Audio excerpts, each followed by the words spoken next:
Hey everyone, Shawn Clement here, and today we're going to be talking about a very popular topic on tour where we have the bowed or the cupped wrist at the top of the backswing.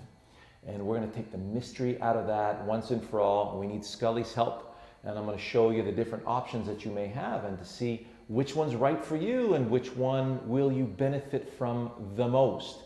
So I've seen all of the colors of the rainbow here at my learning center and on the road, and I've got all the information for you, of course. So let's start with Scully.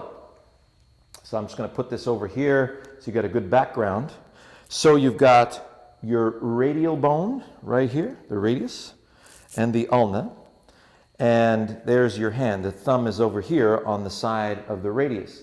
So we're going to be talking about 4 different movements. We're looking at dorsiflexion, where your hand is moving this way, the back of the hand towards the forearm.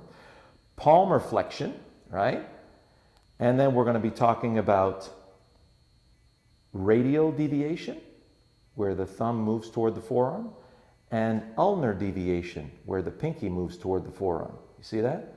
So let's look at how we would use these particular wrist movements for different areas or different disciplines that we do on a regular basis. Let's have a look. All right. So let's look at a couple of disciplines where we're using more of the palmar flexion and dorsiflexion. A baseball pitch, fastball more specifically. So you'll notice how I am gathering. So just to remind you that you already have a built-in kinetic chain in your body that is a long time in the making through our survival skills, right? So if I'm skipping my stone on water, my favorite analogy, there's the pond, there's my brain on the pond, and the first thing that goes is the brain needs to go to the ground. Uses the ground to get my body out of the way. Why? As in my previous videos, you'll notice the shoulders only have 20 degrees of range. If I don't move my body and I try to throw this ball towards you, I'm only going to hit myself and bruise myself there, and the ball's going to go in that direction, not in that direction. Brain goes to the ground, uses the ground to get my body out of the way. Yes, now I have access to you. Same thing here. So there's my kinetic chain. In a baseball pitch, it's overhand instead of sidewinding, right? Both of them are using this type of load and release. So there's my load and release for my fastball. Now you'll notice that the movement of the hand starts to change when we're looking for curvature. So which brings me to the serves in tennis. So if I look at my 2 serves in tennis, my first serve is exactly the same way. So we're looking at, that dorsiflexion to palmar flexion with a little bit of rotation. And the second serve, however, is a little different. It's more like when I'm going fishing. So if I'm going fishing, you'll notice you're always going to use that anatomical snuff box. So there's your radial deviation to load and the ulnar deviation to release. And then you'll notice if I do this sideways, if I'm hammering a nail into a door frame, let's get the hammer right here. And this is exactly the same motion. So we're hammering and we're hammering. So you'll see a lot of the guys on tour have a strong grip, and they're the ones that use this particular type of load and delivery. And then you'll see other guys like Dustin Johnson and Brooks Koepka and Graham McDowell and many others that use the different kind, John Rahm. So many of these individuals have learned how to do that from a very young age. Now, as a teacher, and I've seen several beginners, especially in the youth, you'll notice that as they're developing their bodies, they don't have the muscle strength to handle certain size clubs. So you look at John Daly. John Daly had a super strong grip with a massive overswing. Well, of course, he developed that as a youngster playing with men's clubs. Dustin Johnson, he was seen by some of his peers as a junior player, and he would have this collapse at the top. Well, I've seen many youth who couldn't handle the weight get to the top, and the weight of the club would get them to collapse on the wrists.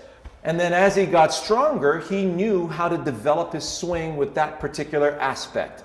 You know, the grip is one of the toughest things to change as a teacher.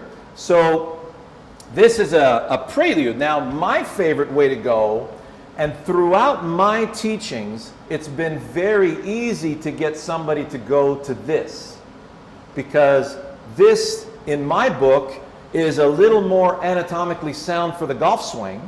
However, the stronger players and the athletic players, the ones that have been doing it from youth, have, you know, this particular aspect. I had that when I was a kid too, and I preferred now to go into this in both my swings, righty and lefty.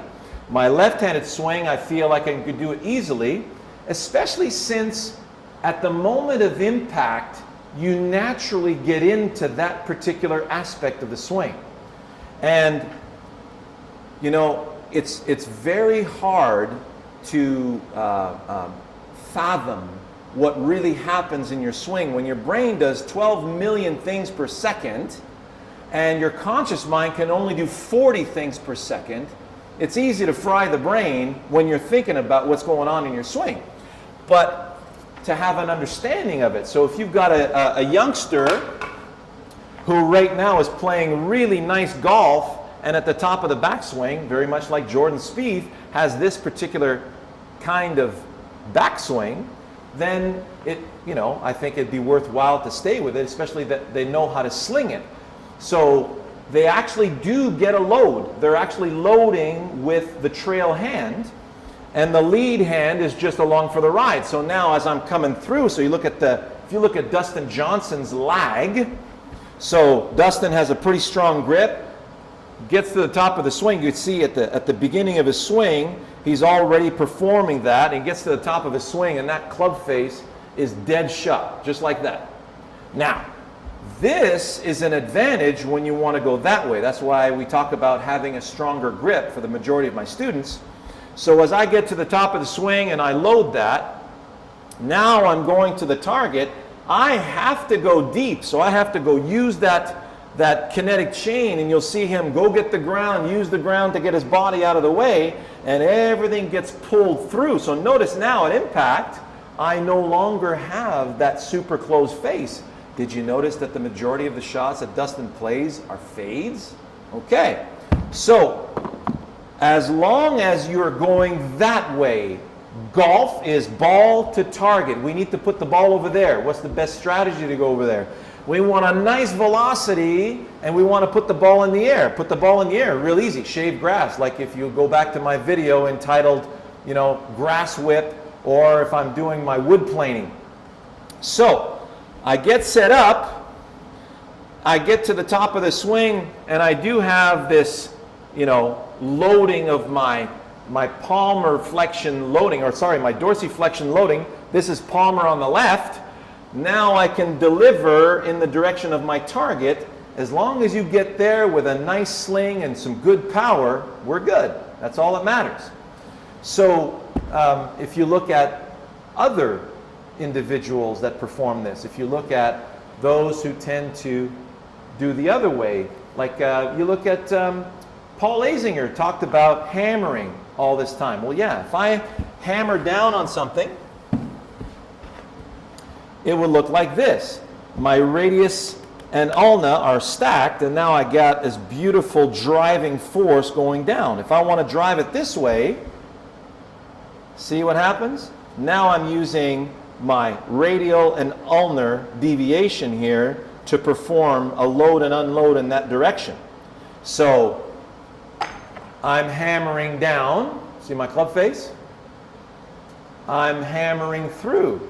So now the same applies here. Get to the top of the swing. Notice at the top of the swing how my club face is not as closed. Well, not as close as Dustin. It's square. But notice the back of my left hand is slightly cupped. Don't pay no mind. This is collapsed. Notice how both wrists are hinging together. So if I'm going fishing with a long pole, I'm going to load both my snuff boxes. See that? Then I'm going to release both snuff boxes. Loading both, releasing both. You will see this in baseball hitting. Notice when the batter is waiting, he's waiting right on both those snuff boxes. Then the ball comes. Now I'm getting into position here, so notice both of my snuff boxes are loaded. There's impact, there's where the ball comes off the bat, and there's the release, and then there's a reload on the other side. If I'm using a sword, I'm not going to use the sword like this. I'll be slapping the side of my tree or my bamboo shoot.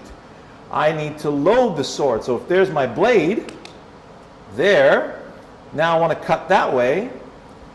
There's my cut and my release. So I'm going to have a cut release, whereas the guys with the stronger grips are going to have a cut through with a little bit more of a body release because they have to hold it off. Those are guys like Zach Johnson. So the way that these players are releasing depends on the kind of shot they're trying to hit. Is it high? Is it low? Is it fade? Is it draw? And depends on where they've come from and how they've developed as players. Are they, fastball throwers? Or are they second servers or hammerers or fishermen, right? It's really simple when you think about it.